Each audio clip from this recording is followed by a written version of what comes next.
আপনি কিন্তু বলেছিলেন যে যারা যুব সাথীর টাকা পাচ্ছে তারা কিন্তু যুব শক্তি টাকা পাবে ৩,০০০ করে, কিন্তু কোনো পুরুষ একবারও কিন্তু আপনার কাছে গিয়ে খটখটায়নি যে আমাদের টাকাটা দিন। আপনি ফর্ম ফিল আপের ডেট দিয়েছিলেন, ডেট ওভার হয়ে গেছে, মানে ফর্ম ফিল আপই হয়নি, তবুও কিন্তু কারো কোনো দুঃখ নেই। কিন্তু আমার এই মা দিদিদের কথাটা, ওদেরকে কখনো আপনি আশা দিয়ে ধোকা দেবেন না।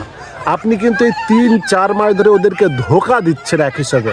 আজকে এখানে যাও, কালকে ওখানে যাও, কাল এই করো, কাল এই অ্যাপ্রুভ করো, আর সামান্য একটা এআই সফটওয়্যারের মাধ্যমে আপনি কি যোগ্য মহিলা বাছছেন? এইভাবে যোগ্য মহিলা বাছা যায় না এইভাবে। একটাবার ভাবুন, দেখুন এই মা দিদিদের চোখের জলগুলো দেখুন। আপনি ছেলেদের ছেড়ে দিন, দেওয়ার কোনো প্রয়োজন নেই, এরা খেটে খেয়ে নেবে, কিন্তু মেয়েদের কেন মনে আশা জাগিয়েছেন? তারা সে আশায় বুক বেঁধে আছে। যারা যারা লক্ষ্মীর ভাণ্ডার পেত তারাই অন্নপূর্ণা ভাণ্ডারে ৩,০০০ করে টাকা পাবে, এটাই হচ্ছে তাদের আশা। আর এটাই তারা জেনে রেখেছে যে আমি লক্ষ্মীর ভাণ্ডার পেতাম, আমি যোগ্য মহিলা।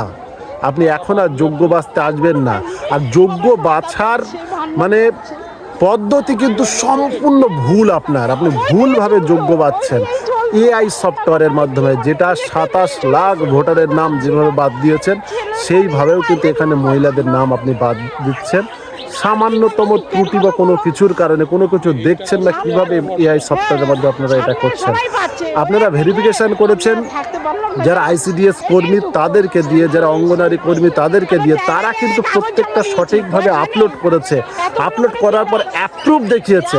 আপনি কিন্তু আবার সেটাকে কি ফার্দার ভেরিফিকেশনে ফেলে দিয়েছেন। এটা করাটা কিন্তু ঠিক নয়। পশ্চিমবাংলার মা বোনেরা কিন্তু এটা কখনোই মেনে নেবে না।